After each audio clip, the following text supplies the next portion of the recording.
Hello, powerful people. Welcome back to the Power at Work blog and this blogcast. My name is Seth Harris. I'm a senior fellow at the Burns Center for Social Change. Really good to see you again. Happy New Year. If it's not too late in January for me to say that, since I haven't seen you recently, let me say Happy New Year, happy and healthy to you.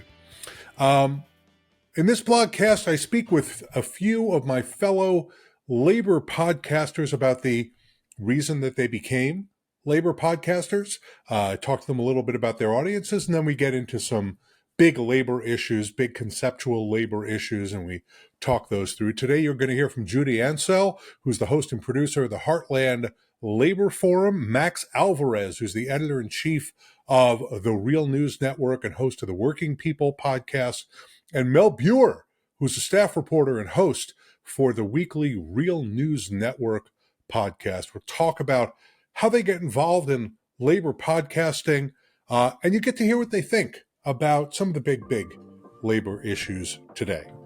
This podcast has been made possible by the generous support of Union Built PC. Union Built PC has been serving labor's IT hardware and software needs for over 22 years. Their slogan is, "We organize labor," and they do. Now, we work closely with Union Built PC on a number of things, and Pete Marchese, their CEO, is a great guy. And so to learn more about them, go to www.unionbuiltpc.com. That's www.unionbuiltpc.com. All right, now it's time for some labor news. Just a few items that I wanted to discuss with you today. Today is Monday.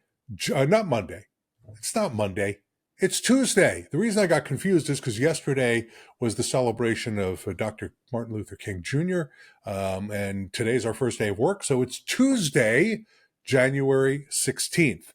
And so, if you're watching this fairly soon after we publish it, this is all going to be current to you, I hope. So here's some labor news.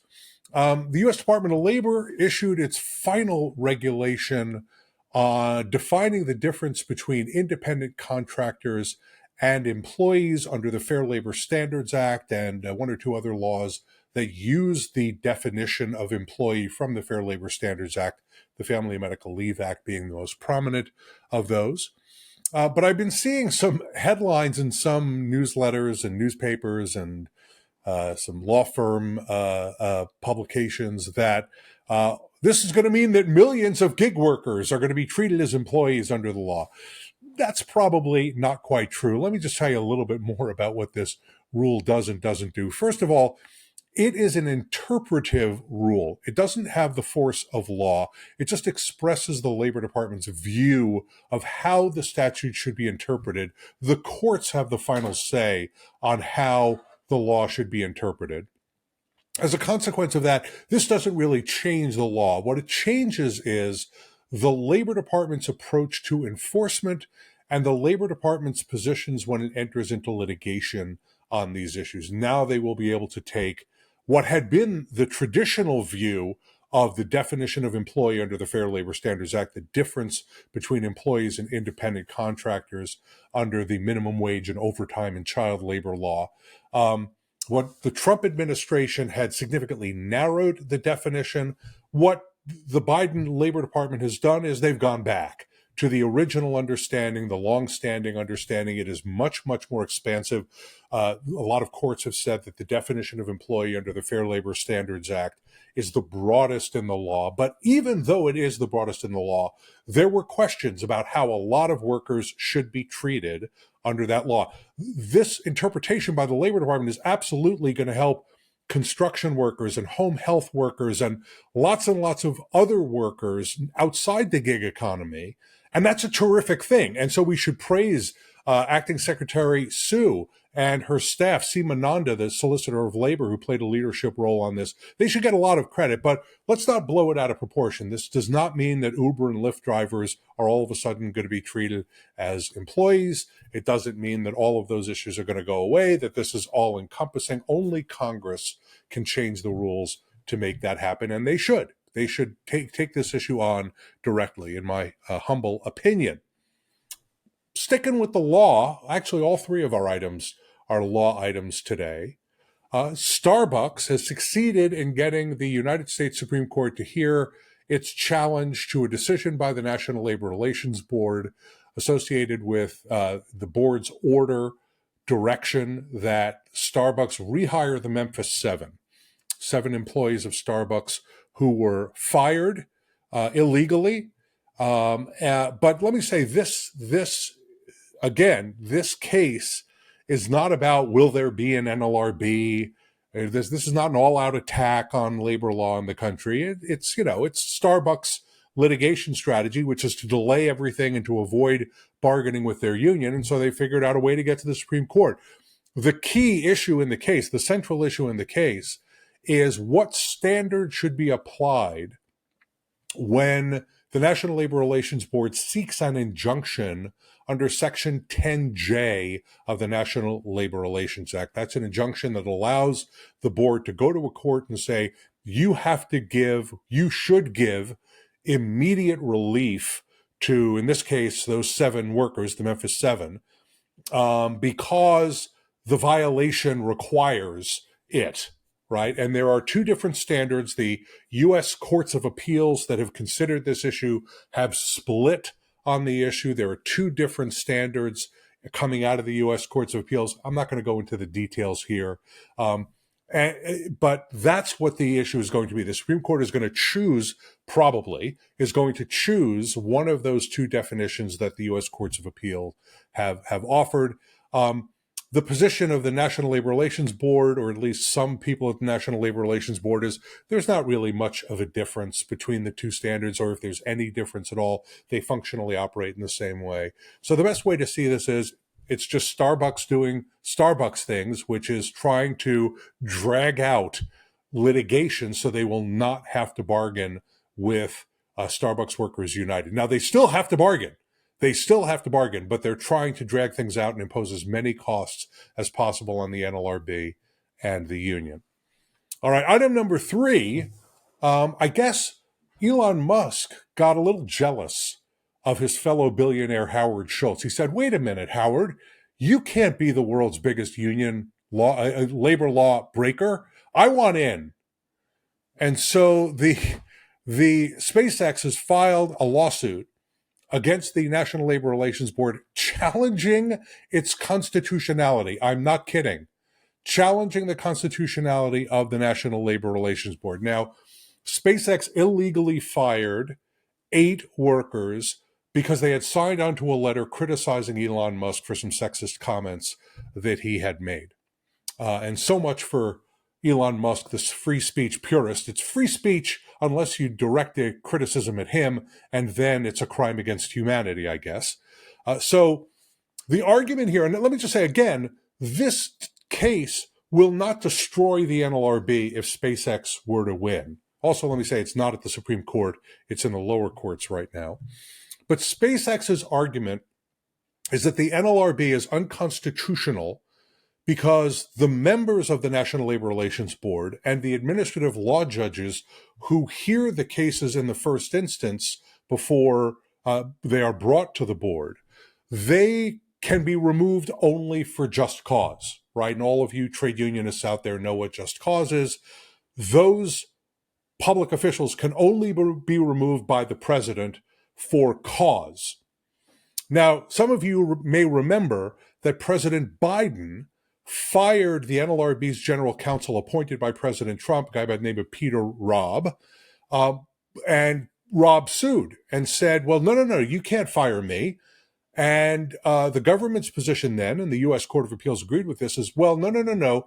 The statute doesn't protect the general counsel. It only protects board members and the ALJ.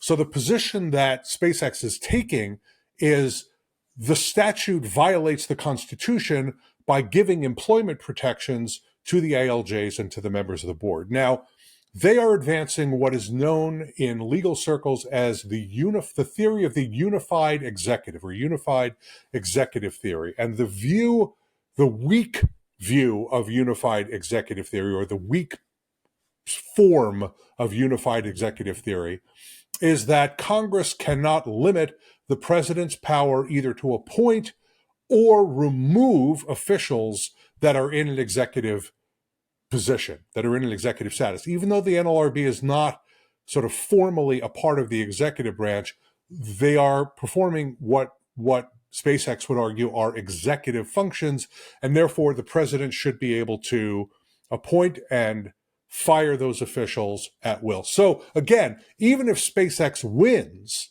it doesn't destroy the NLRB. It weakens the independence of the NLRB. It dramatically weakens the independence of the NLRB. And it means that the White House will have a lot more control over the decision-making of the board members and the ALJs. There's a lot of tension. There have been a lot of cases around this. The Supreme Court has heard several cases around this unified executive theory argument. It's unclear that they're going to be willing to go quite this far because the implications are fairly complicated. And, right now there's a president in office that I'm speculating not all of them voted for. But that's what the argument would be. That it won't destroy the NLRB. It'll weaken the NLRB by making it less independent.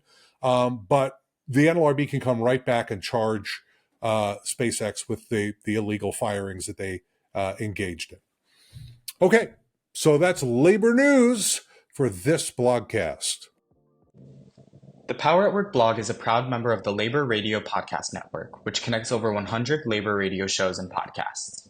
To learn more about the network or find other labor radio shows and podcasts, visit www.laborradionetwork.org. You can listen to or download all the Power at Work blogcasts on Spotify, Apple Podcasts, and Google Podcasts. Just search Power at Work on any commercial podcast platform and enjoy all our content. While you're there, please give us a 5-star rating. It helps others find our podcasts and shows your support for our pro-worker power content.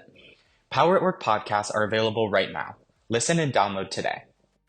So, we have 3 terrific guests today. I mentioned them to you. Judy Ancel is a host and producer, executive producer of the Heartland Labor Forum, Kansas City's only radio program about the workplace. Her show has been on air on 90.1 FM KKFI Kansas City since 1989, y'all. 1989, 35 years. Very impressive. So we're very excited to welcome Judy onto the blog and to hear more about her impressive tenure at KKFI. Max Alvarez is the editor-in-chief of the Real News Network and the host of Working People, a podcast created in partnership with InThe Times magazine. Working People is all about sharing worker power stories, and we love that here at the blog. Glad to have Max on. And Mel Buer is a staff reporter at the Real News Network and a host of the weekly Real News Network podcast. It covers a range of topics related to worker power, labor organizing, other kinds of organizing, and other kinds of news. So it was great to have Mel on. So here's our discussion. Enjoy.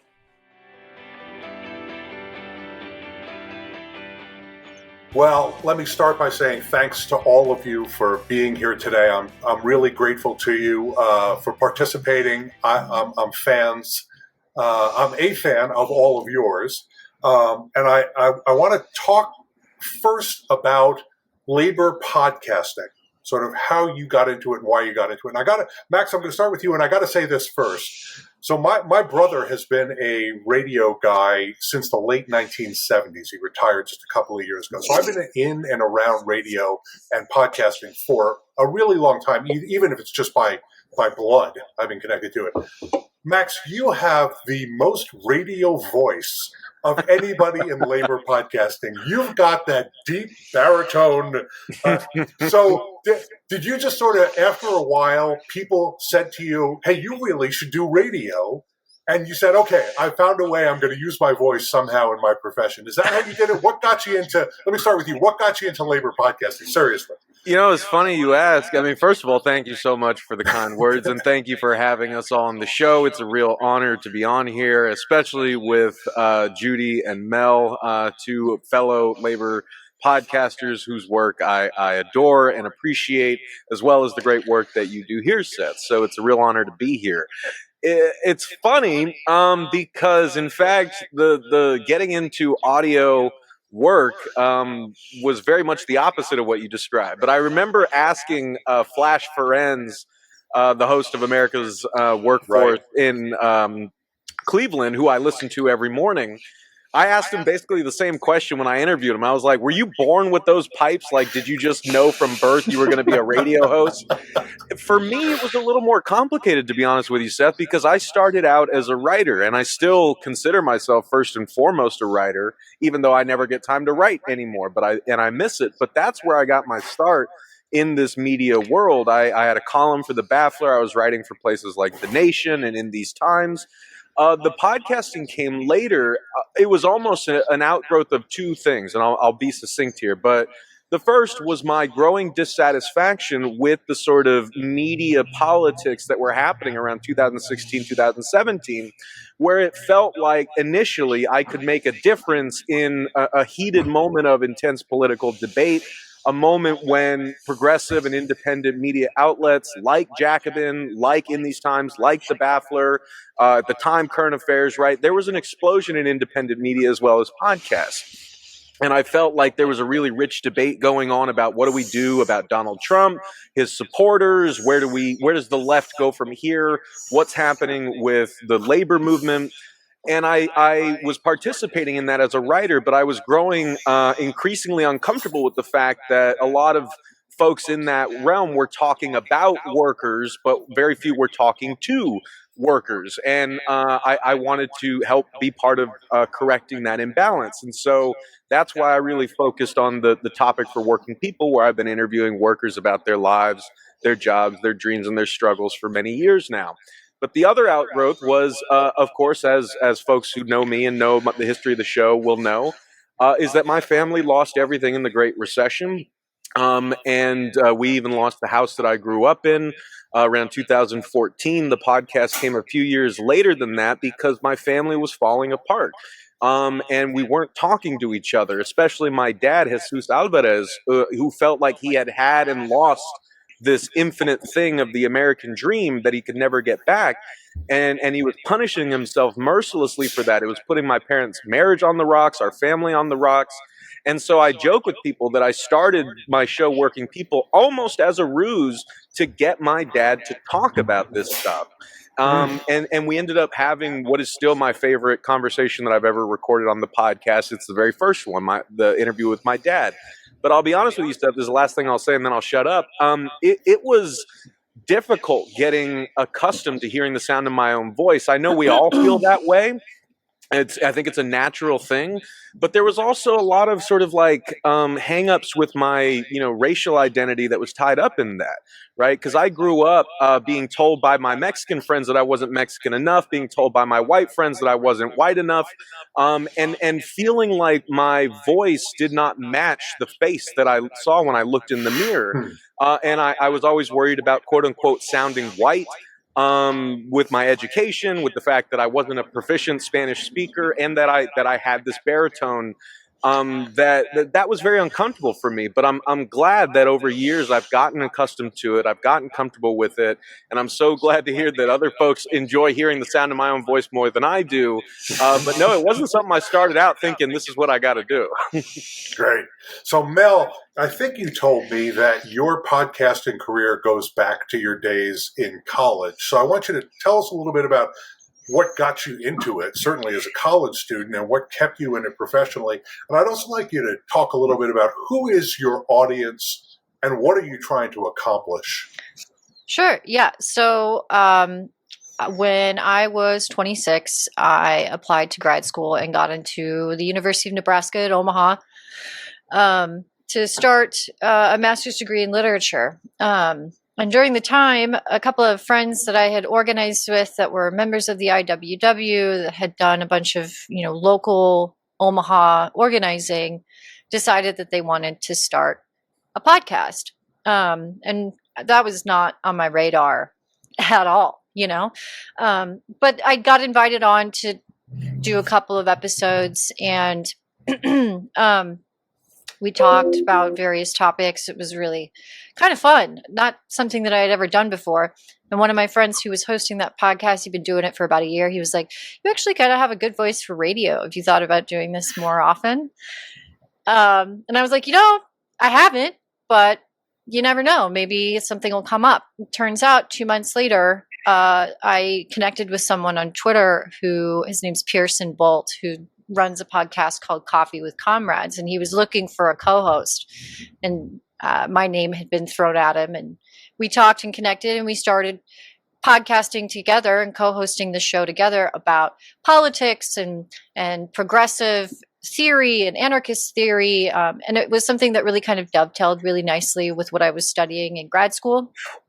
And it was a really fun experience. And Max, that's how Max and I ended up connecting before we started working together, is that we did some podcasts together. Working People connected with Coffee with Comrades, and then the podcast that I did with Protean Magazine, which is a nonprofit, left-oriented art and culture magazine. It's been a really good working relationship for the last couple of years, and now we're working together at The Real News. What I'm doing now with the Real News Network podcast, and what I'm hoping to continue to do as we move forward into 2024, is to really seek out not just an audience of organizers, but individuals who just maybe are curious about the labor movement, about progressive politics, about the progressive response to climate change, or the various other things that the movements and organizations that we cover. We really try to create this space where we can kind of open up a toolbox for folks to be able to understand not only how can they apply this in their communities, but to bring the experts out of these communities, these organizers, these movement activists, and have them share what they are themselves experts in, right? Additionally, this season, I'm really hoping to also include a lot of context and labor history to the podcast that will help folks who are maybe getting started in the labor movement, or maybe have been in it for a while, to help remind us that we are part of a much longer and larger legacy of labor movement activism in the United States that is an incredible sort of tapestry of what we have accomplished, what we can accomplish, and what's possible in the future. So yeah, that's terrific. So Judy, so you've been doing this for a while. I'm not going to say how long. I'll let you say it if you want to. And you're primarily a radio broadcaster. The podcasting is essentially an ancillary part of what you do, although I think very popular and makes it possible for people like me who are not in the Kansas City area to hear what you do.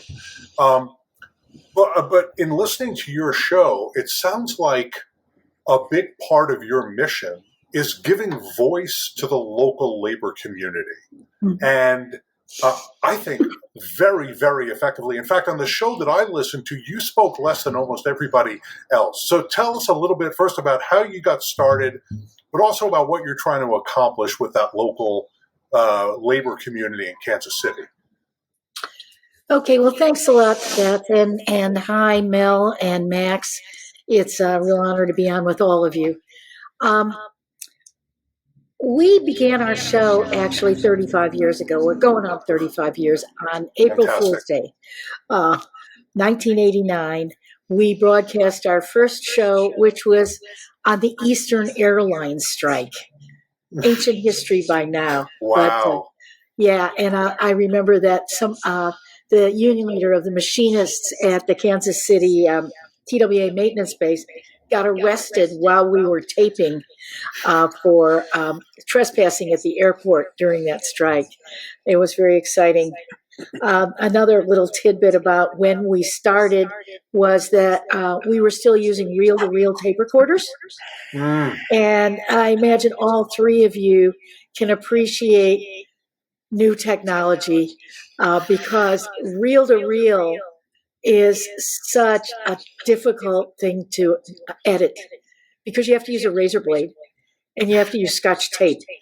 And we did, our second show was an interview with a delegation from Solidarity in Poland who had, they had just thrown out the Russians and they were celebrating and they came to visit our Ford plant in Kansas City. And I remember the guy came over to the Union Hall where we were sitting in wait with our microphones and tape recorders. And he said, I feel like Alice in Wonderland. He was absolutely bowled over by all the technology that he saw in our plant there. And I thought, oh my God, are you in for it? But anyway, we recorded that thing with an interpreter, like not simultaneously translating, but, English, Polish, English, Polish. But we only had a half-hour show at the time. And so there we sat for 8 hours after that show with the razor blade, cutting out all the Polish so we could get more of the translation in. Those were the days. Right now, it's like so easy to edit. But our show started a year after our community radio actually went on the air, a community radio station, KKFI, in Kansas City, which had been the result of other kind of really crazy things, like a committee of people who hated what was on the airwaves, and they wanted an alternative, and they formed a committee in 1977, but didn't get the station on the air until 1988. And through all that time, they were dealing with the FCC to get a license, which they eventually got for a 100,000-watt radio station, which is unheard of for a community radio station. I don't think you ever picked us up in Omaha, Mel, but we got halfway there anyway with our tower. Perfect. And, yeah, right. But the way we raised the money in order to get on the air was by doing bingo games. This is before the era of casinos, and we would all go out and, I do the pull tabs and be in smoke-filled rooms for hours while people played bingo, and then we would raise a whole bunch of money. And we finally got enough to build our tower. And the IBEW wired the station, and so they offered the IBEW a show. And the president of the Labor Council at the time was a member of the IBEW, Local 124, and I had just been hired as a labor educator at the University of Missouri, Kansas City. And he thought, oh, we're going to get her to do it. So he invites me out to lunch and proposes that I become a radio broadcaster. I said, I don't know anything about radio. I'm a teacher. And he said, yeah, well, we don't either. But I'll find you folks. We got a guy named Jim Bean. I know we always laughed at that. We got a Ford worker. We got an AFGE Social Security worker. And, we sort of had this, and we had a steel worker who was also a singer of labor songs. And we just put it all together and started the show. And you still operate with a lot of volunteers helping you, right? We're all volunteers. Yeah. So currently we have about 10 volunteers. I'm the only original left. Everybody else has gone on to do other things. Some started other shows, actually. And we have our volunteers. They're just a treasure. It's the best volunteer experience I've ever had, because they know the show must go on, and they always come through unless they're dying or something. And so we put together the schedule. It's very varied because of the different interests of the volunteers. And so we continue to produce. We meet every 2 weeks every 2 months, in order to figure out what our schedule is going to be, which means we can't react real well to what's going on right now. And we divide it up because there's no way we could have been on the air for 35 years with just one person doing it. I think doing an hour. We're an hour show once a week. And so, we get the benefit of these people's contacts and interests and styles. Yeah. You may not have heard me on one show, but you'll hear me on another show. I do the executive producing, so I'm always there, introducing the show, but I'm not always there doing it. Give a big shout out to Judy for holding it down, though, baby. Judy, you rock. That's incredible. It's over all these years. That is real stick-to-itiveness. I got to say, that's terrific. Yeah, I don't know. Maybe I'm just dumb, but no. It's still fun. Stubborn. How about stubborn? How about Yeah, stubborn? this week's show. This week's show, we're asking, is Trump a fascist? No. So that should be juicy. That's going to be a short. That's going to be a short show, I think. Okay, so I want to turn to a question that Judy suggested for us, and Judy, I'm going to turn this over to you. I'm just going to remind you what the question was that you wanted us to talk about. So you were opining, I think accurately, that the situation between employers and unions seems to be heating up. And a lot of people see employers as increasing their law breaking as workers increase their organizing. So, do you think that we are seeing an increase in employer law breaking under the National Labor Relations Act or under other laws as well? Or is it just that some large employers, I don't want to paint everybody with the same brush, but some large employers have basically said they don't have to obey labor law. They're going to do what they want. There are no real effective penalties.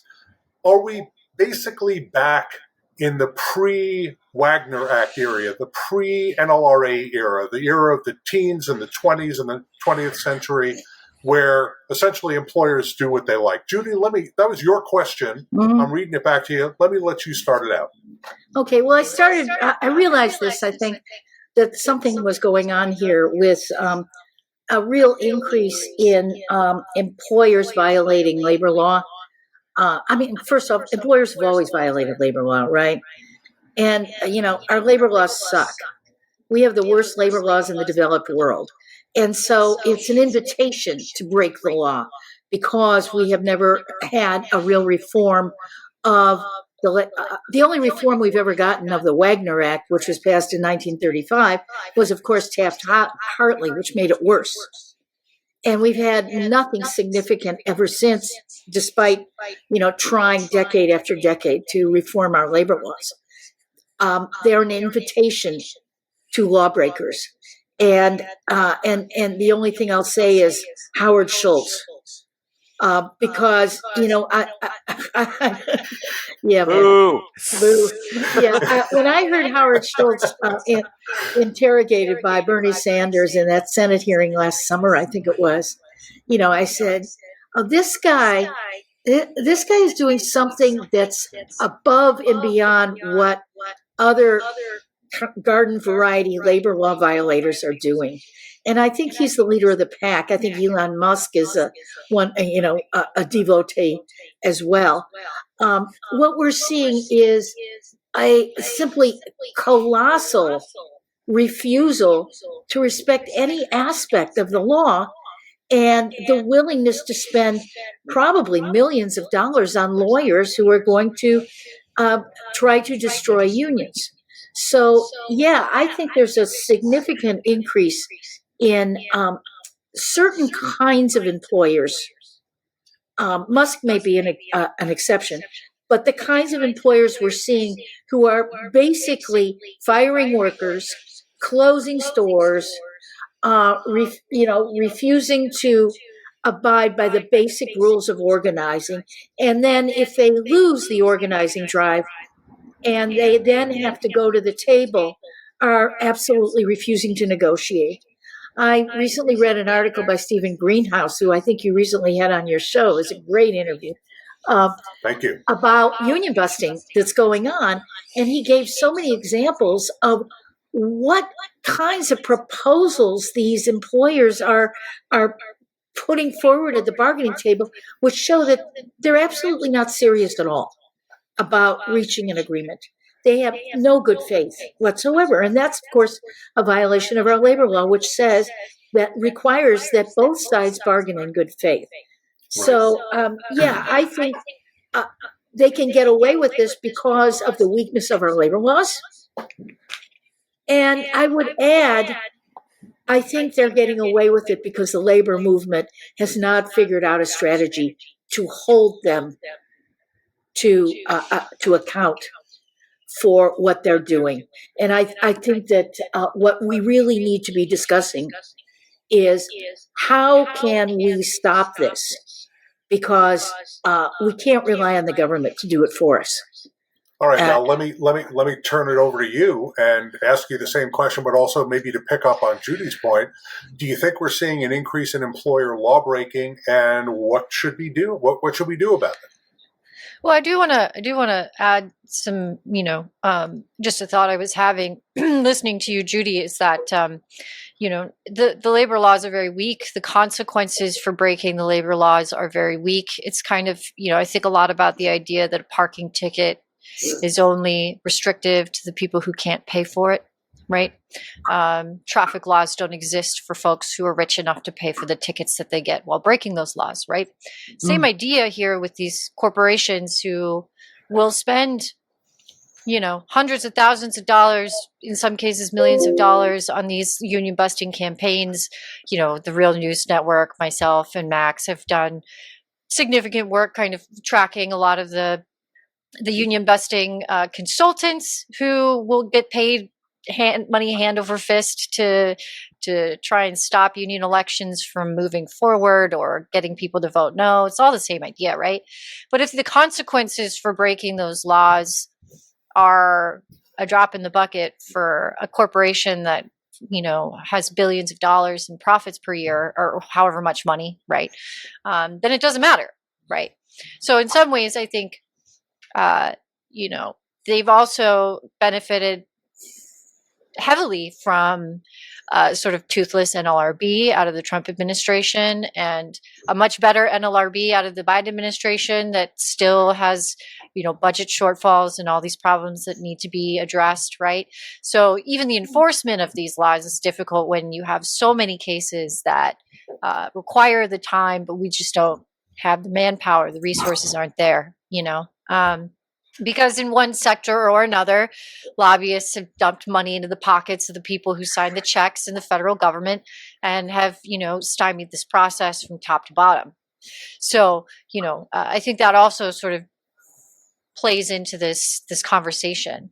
I also wonder if and this is maybe something that Max can speak to if you want to pick up on this, but I wonder if a lot of what we're seeing in terms of an uptick in union busting or labor law breaking by these major corporations is also sort of come from the proliferation of more public messaging around these campaigns, social media being a huge piece of this. A lot of these independent unions have really taken on digital campaigns that, I don't remember seeing when I was younger in my, when I moved into the workforce when I was 18, 19 and in the teens. Right. So, there's a new strategies for messaging that also put this on people's radar a lot more often. So I wonder if a lot of this law breaking that we're seeing, the biggest piece of crap is obviously Howard Schultz and the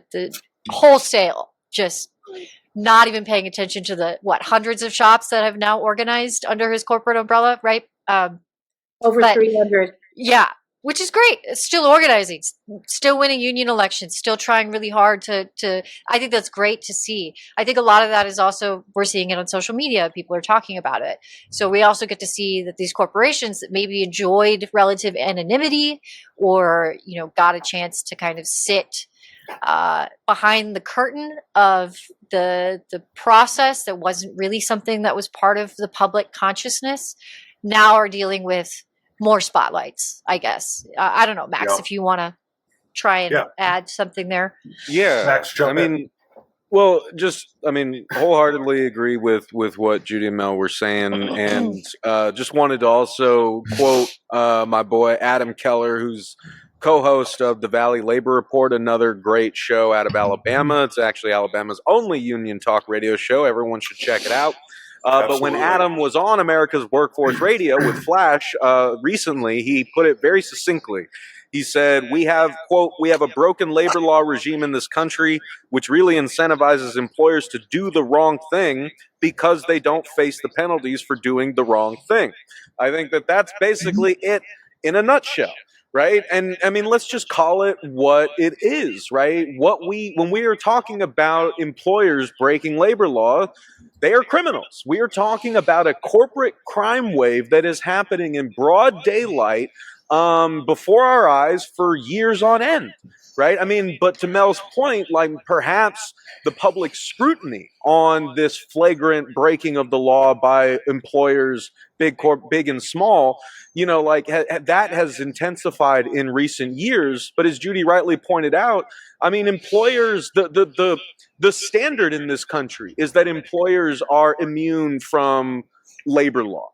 I mean, like it's more, if anything, it's the exception than the rule when it comes to employers being held to the standard that is enshrined in our labor laws. On a day-to-day basis, anyone who's worked a low-wage job can tell you, your boss tells you to do illegal things every shift, right? I mean, even the terms of your employment are likely a violation of labor law. But because 90% of workers in this country are not part of a union, and even many workers within their existing unions do not have strong democratic unions that represent them well and fight for them on that front. So the vast majority of us are effectively on our own. We don't have the power or the resources or the know-how to really hold our employers accountable. And we are disincentivized from doing that ourselves, right? Because it is a long, drawn out process. If you are filing an unfair labor practice charge with the NLRB, as many of the workers that I have interviewed, that Mel's interviewed, that Judy's interviewed have, you may end up waiting, you know, a year, 2 years. In that time, the bosses, the managers can turn the screws on you. They can mess with your schedule. They can harass you. They can dump really arduous work on you. Like they can find so many ways to essentially punish you for trying to follow the law and trying to get them to follow the law and trying to exercise your rights in the workplace. These are rights. These are rights that we have as workers in the workplace, but we are penalized and beaten and battered and fired, and even at the point of losing our livelihoods for exercising those rights. That's how ridiculous the point that Judy made is about how bad our labor laws in this country actually are. When we talk to folks outside of the U.S., they always ask the same question. They're like, how does anyone get a union in that country? And it's like, well, a lot of people don't. That's the point. And I just want to add some kind of numerical meat to that real quick, right? Because in terms of like the uptick that we're seeing, and we are in fact seeing an uptick, right? Because in 2023, the National Labor Relations Board did see a 10% increase in unfair labor practice charges from 2022. That went up from around 17,988 to 19,854 in the past year. But in the previous year, there was a 19% increase. And in fact, the previous year from 21 to 22, that was when we saw the largest jump in new union election filings to the NLRB. It was a 50% jump from the previous year. And over the past year, we have seen still an increase, but a much lower increase, about a 3% increase in 2023 compared to 2022 in new union election filings. And I think that there are 2 points that I want to make there. One, Mel already suggested, I do think that there is an effect here that it's not that bosses are breaking the law more necessarily, or it's that more people are educated on their rights. There is a growing sort of culture, right, in which people feel, I think, a little more emboldened than they have in the past to try to exercise that right and to file ULPs with the NLRB and hope to get some accountability. I've looked at this in other realms, right? I've done a lot of reporting with workers who have suffered workplace bullying, people who have been harassed, and including non-union workers, right?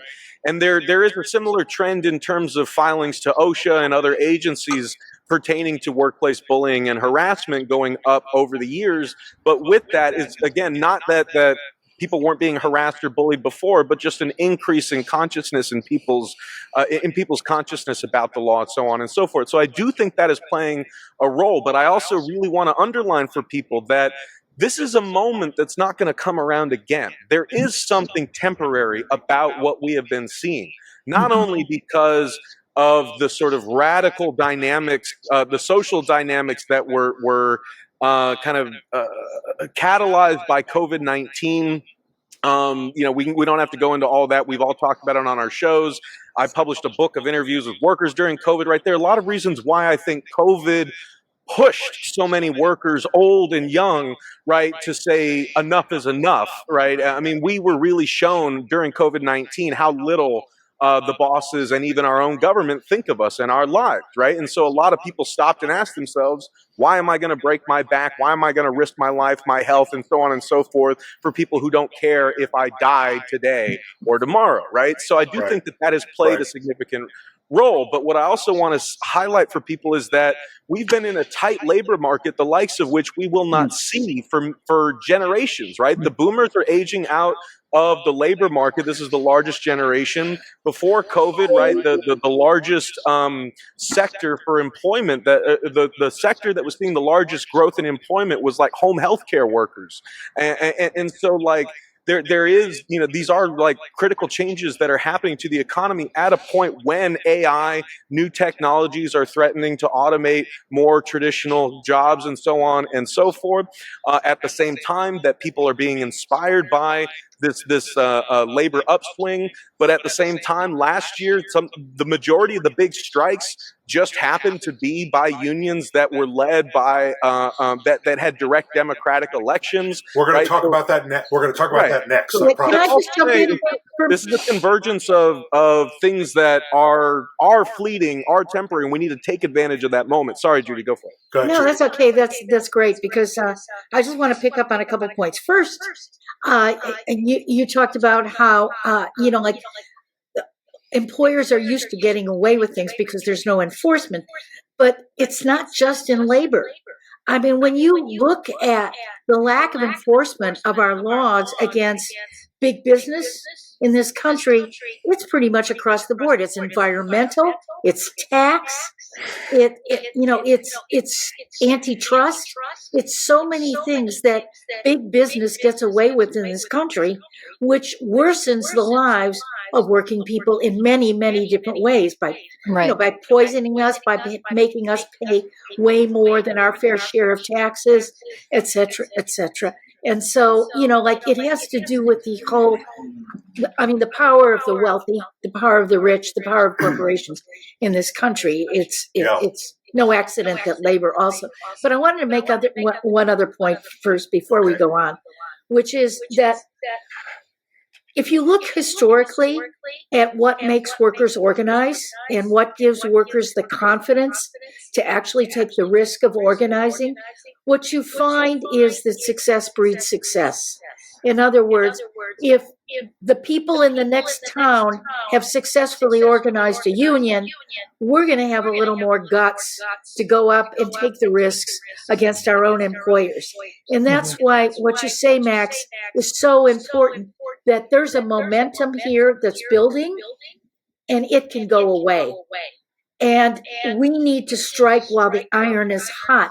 That's why I feel that it's so important for us to find some kind of solution to this employer scofflaw business right now. Because if Starbucks succeeds, or Trader Joe's succeeds, or Tesla, if they ever get to that point, succeed in prolonging negotiations to the point where workers are just so demoralized that they give up, then the whole shebang is going to just sort of disintegrate. And so it's super important that labor sees this as a moment to act and figures out a strategy to do something. So I want to jump in. I want to just make three very quick points, and then we'll get on to our third and final topic. But about the question of whether or not we're seeing an increase in employer law breaking, we have to keep in mind that a lot of the most hateful, despicable stuff that employers do in union organizing drives is legal. Right? So you can lock a worker in a room and harangue them with anti-union propaganda for as long as you want, and that does not violate labor laws, right? And even if you do violate labor law by illegally firing somebody, it can be a year and a half, even longer before that person has any hope of getting their job back and getting back wages. And most working people in America, the overwhelming majority of working people in America, cannot take that kind of a risk. So you only have to, if you're an employer, you only have to do it once. You only have to maybe do it twice. The second thing is, and I want to pick up on Mel's point here, I think this is extremely important. I'm not sure there's been an increase in law breaking. I think there's a lot of sunlight on the law breaking. We are seeing it in real time. We're seeing videos of Starbucks Workers United sitting, waiting for the Starbucks representatives to sit down at a bargaining table, and they're not showing up. We're seeing the testimony of workers who've been fired because they were involved in an organizing drive. I think it's just being disclosed more than it's been before. And that's, I think, a very, very important point that we want to keep in mind. And I think this is where Judy was getting. One of the things that we've learned over the last 2 years is that the law is extremely limited. I think it actually works in a sizable number of cases. We just don't ever hear about them because they don't end up being big conflicts. But really, law is limited, and that's where power picks up. Mm-hmm. The unions that have immense power, either because they represent workers that are in occupations that have barriers to entry, so it's very, very hard to replace those workers. You can't just walk in off the street and write a television script, for example. That's why the Writers Guild has a lot of power. You can't just walk into a plant and build a car, right? That's dangerous, and you wouldn't know how to do it. Also, there's 150,000 auto workers. There's 330,000 Teamsters. You couldn't possibly replace all of those people all at once. So those unions have a lot of power. But for the workers who need unions most, I think every worker needs a union, but for those who are most vulnerable, most at risk, farm workers, retail workers, workers in the fast food industry, workers in packing houses, workers in other low-wage industries, because those workers do not bring enough power to the table, their employers are able to break weak labor laws. There are no remedies under the law for those violations, and the employers get away with it. The employers get away with it because the unions don't have enough power. The workers do not have enough power to impose costs on those employers. That's one of the reasons why organizing, widespread organizing, is so critically important. Building union density in as many industries as possible, that is the path. Because labor law reform is stuck. It has been tried and tried and tried. As long as the Republicans and conservative Democrats have 41 votes in the United States Senate, we're not going to get it. And so the question becomes, how can workers build the power that they need in order to remedy this problem so that the law becomes much, much less important? That's my take on it. I want to get to this last issue, very important one, and Max started us out down this path, and I want to continue down this path with him. So I'm going to give him a chance to start us off. So we saw big strikes in 2023. And a near strike at the biggest private sector bargaining unit in the country, the Teamsters at UPS. And in a couple of those cases, particularly the UAW, but also the Teamsters, you had new union leadership. I would argue that SAG-AFTRA, Fran Drescher, also was pretty new. She had been reelected during the course of the strike, but she had only been in office for 2 years. So let's call her a new leader as well.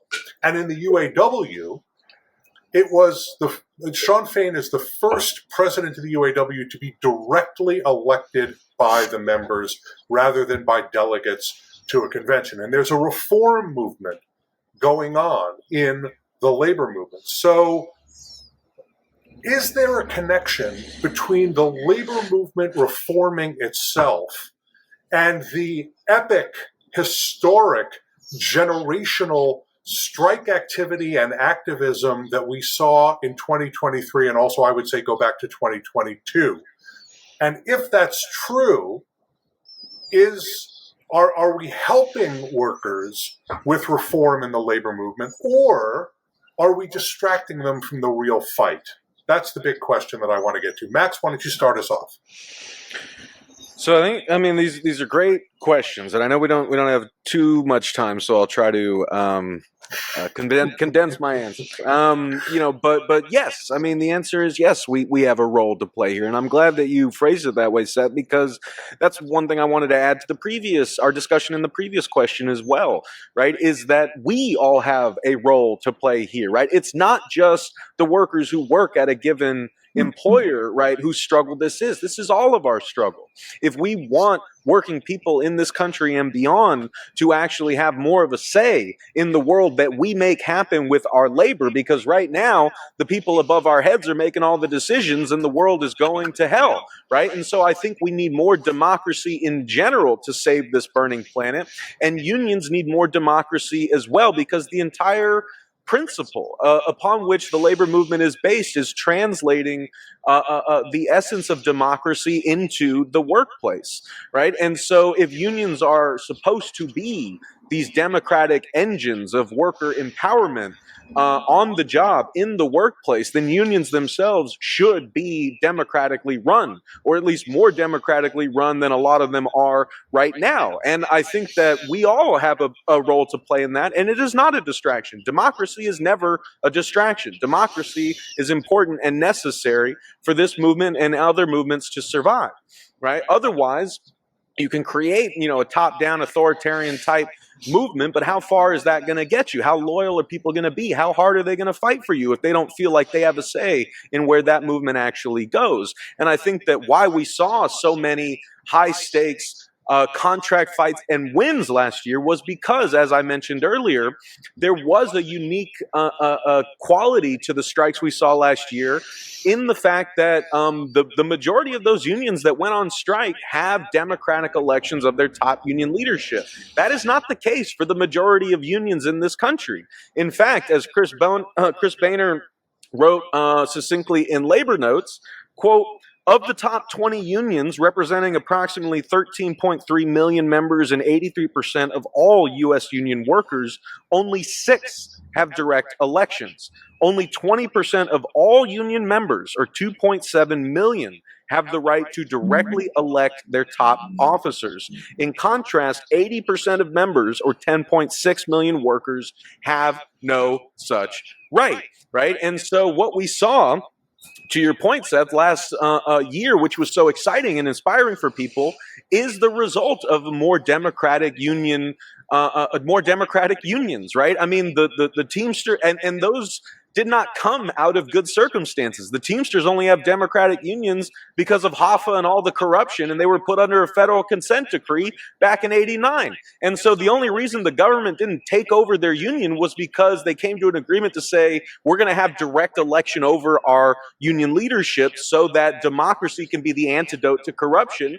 And then, 30 years later, Sean O'Brien is elected by the membership, leads a historic contract campaign that leads to, a major gains in UPS Teamsters contract, avoiding a strike in August. Same thing with Shawn Fain. The UAW is also, got one member, one vote, both because its previous president and a bunch of other administrators, including former presidents, were sent to jail for corruption, and were also put under a federal consent decree. The union membership had a moment, a chance to vote on a referendum that would give the union direct democratic leadership. We covered it here at The Real News. I interviewed workers about it 2 years ago. They narrowly got it. Then they won it overwhelmingly. Then they narrowly elected Shawn Fain and his reform slate in the next year. And then Shawn Fain and this reform slate with the membership whips up the kind of energy to build a credible strike threat, to build a sort of more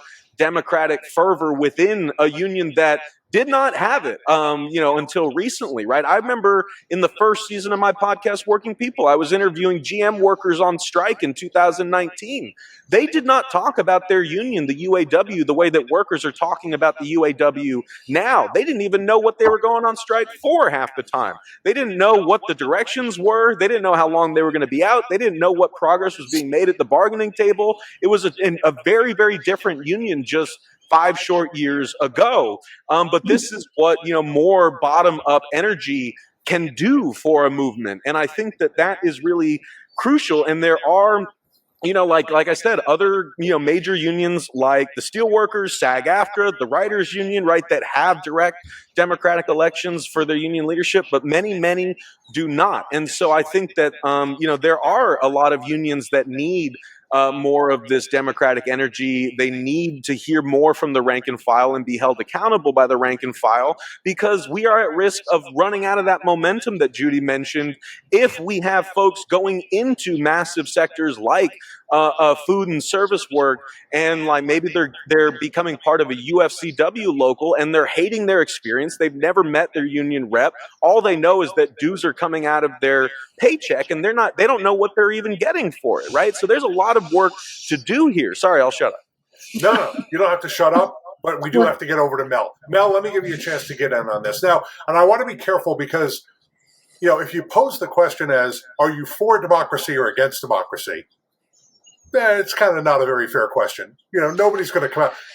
Nobody in this conversation is going to come out and say, I'm against democracy is a horrible thing. But we're seeing rising activism among workers. I think that activism is rising up, not just in the unions that have direct elections, but in other unions as well. The question is whether or not that activism, or militancy might be a better word, gets translated if you don't have the kind of reforms that Max is advocating for. What do you think? Well, I think there's kind of a needle that probably needs to be threaded a little bit in terms of how you can translate militant sort of sentiment or energy into material gains for workers, right? I think there is definitely space for that in unions that do not have the current democratic model that the UAW and Teamsters have. There's also, as Judy has mentioned, success breeds success, right? And there are new sort of reform movements that are beginning to coalesce and start in other large unions. For example, the crew reform movement in IATSE, which is getting off the ground, and various other spaces where you can have what I think, and maybe this is kind of a cheap way to explain this, but I think the sort of explosion in and interest in union organizing among younger generations, so younger millennials, Gen Z, Gen Alpha now, has also kind of come with a far more militant sort of sensibility in terms of how they view politics and the political machine in this country, how these young activists can feel energized to take action in certain ways. Inside unions, it seems to me like a lot of these reform movements are being led by younger generations of workers who have, begun paying their dues in these major unions. To take, for example, all of the UAWD organizers that I've met are 35 years or younger. I know that there are older individuals that have, sat in the slates and are doing all this great stuff, but the ones who I have met who have managed to be elected to these staff positions to be able to do work in places like Region 9 and other places, they're in their 30s, right? So and they're young folks, right? So it's a new idea about what unions can do. And I think that militancy translates itself really well into these reform democracy movements, but it also means that you have strike captains that are unable to be fatigued, right? Who are good at keeping workers on the line, right? You have individuals who are younger, still militant, who are joining negotiating committees and who are playing a larger role in contract campaigns, who are doing a lot internally to help organize each other, who are doing a lot externally to help bring people into the fold. Having that militancy means that if you are able to keep that energy up, that you see that there is still something that is useful, that is beneficial, that unions can give you in the workplace, and you're willing and able to spend that extra time, that extra energy to learn more about how you can, approach your organizing as a worker organizer, and it takes that militant form. I think that's fantastic. And I think that is, also these various ways in which that energy can be disseminated.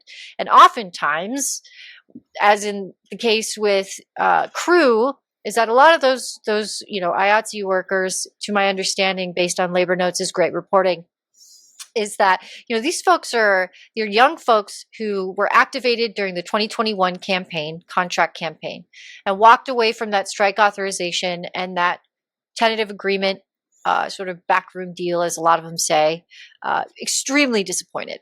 Right? They did what they were asked to do. They organized incredibly well amongst themselves to really make sure folks showed up for the strike authorization vote, that they were willing and able to pick up a picket sign, that they were ready to go. And they were not satisfied with the contract that came out of it. And unfortunately, they were in the minority when the contract was ratified. So a lot of these folks are like, okay, what can we do next? That's going to make sure that we don't have to do this year after year after year. Every time a contract cycle comes forward, we're tired. We don't want to do this anymore, and so they say, okay, well, what about a reform movement? And so you see that folks will find ways that their energy kind of just moves into these directions where no matter which direction you take in terms of your participation, for your fellow rank and file members, right? It's generally beneficial, and it's going to help create the unions that will lead us into the future, past AI, past automation, past all of these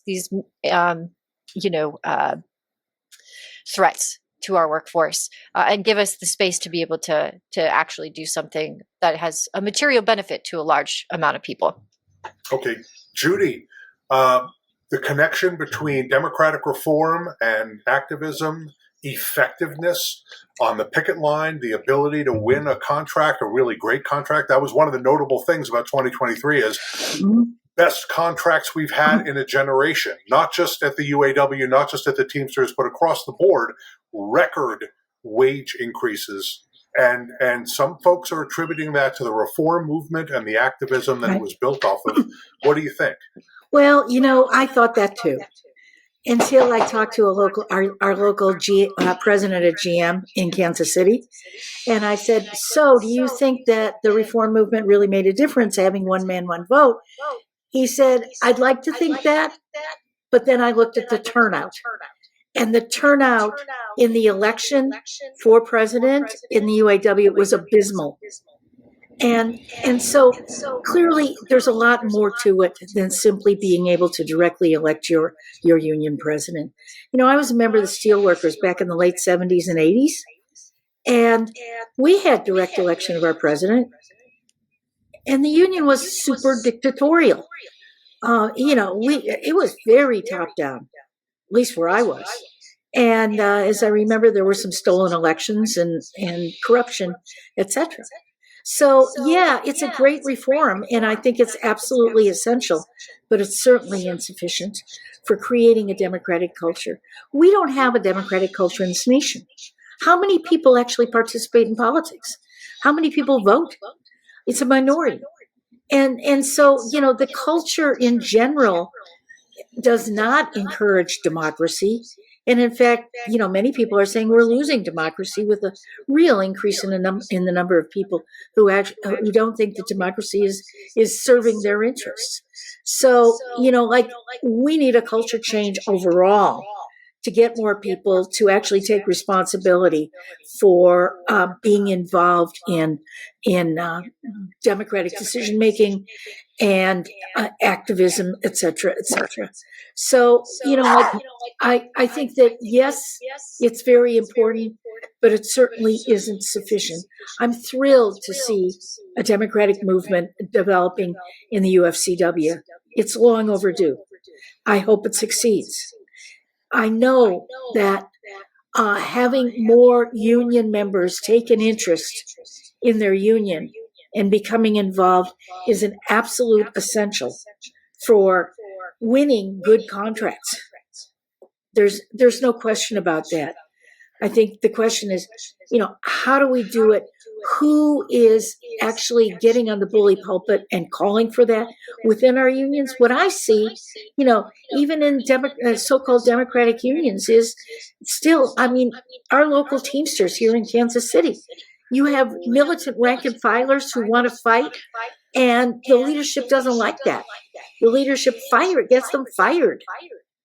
So there's so much more that we need to do in order to support the idea of democratic values in our unions.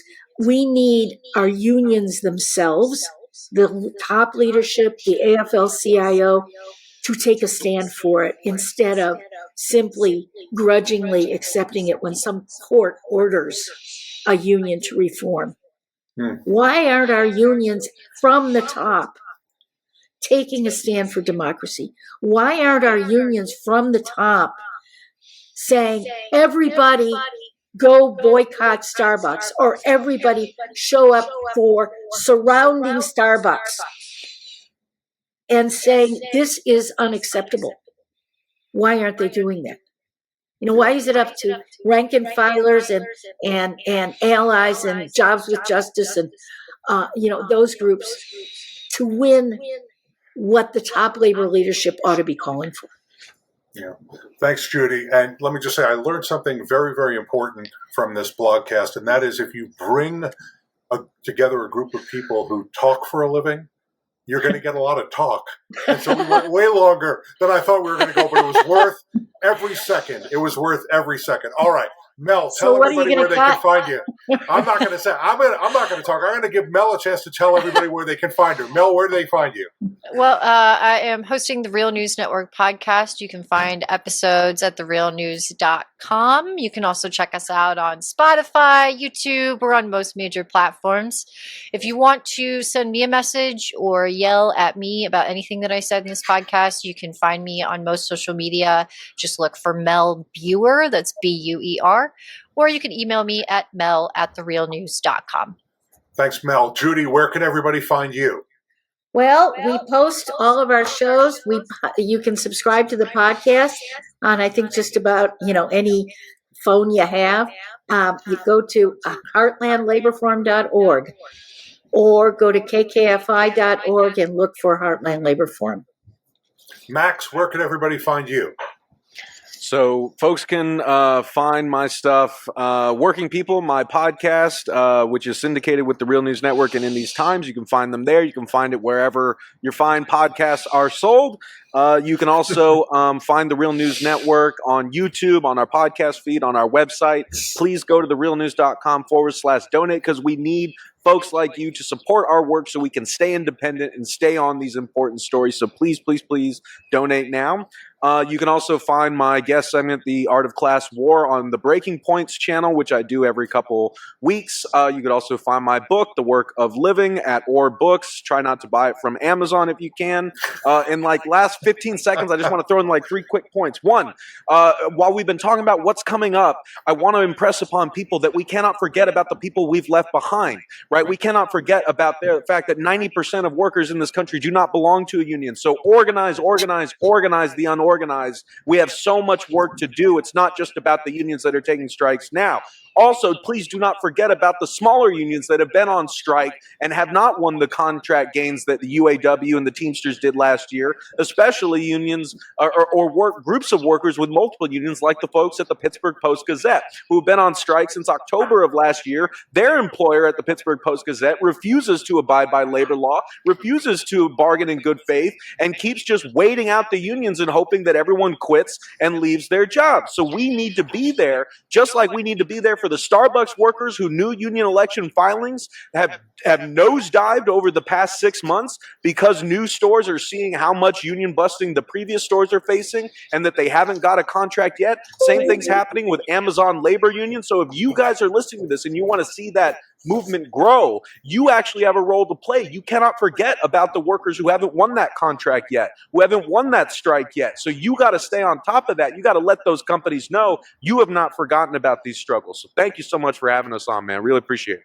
Max Alvarez, Judy Ancel, Mel Buer, thank you for being here. Enjoyed the conversation. We'll see you again really soon. Thanks. Thank you, Seth. Thank you. Thanks.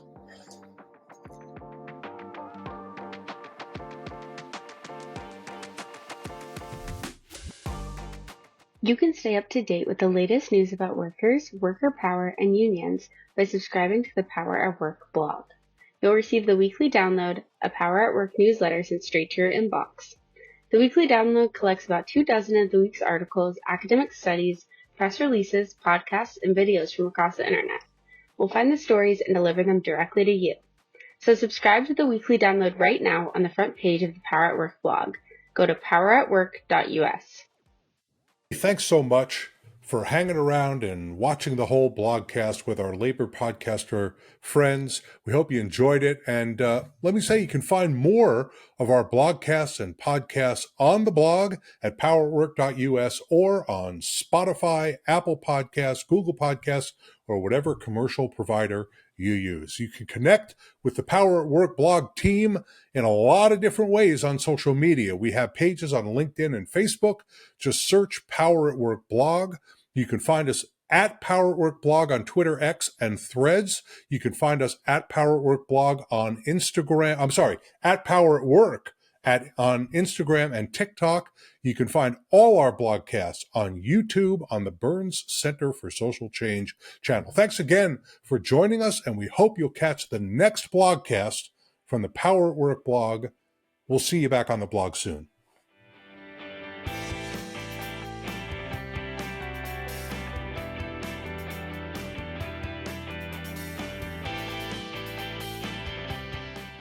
The Power at Work blog invites you to join us on Tuesday, January 23rd at 8 p.m. ET for How Many Union Members in America? Experts Analyze BLS's 2023 Union Members Survey. This subscribers-only webinar will feature Vonda McDaniel, the president of the Central Labor Council of Nashville and Middle Tennessee and AFL-CIO Executive Council member, and Heidi Shearholz, the president of the Economic Policy Institute. Visit www.poweratwork.us to register and learn more.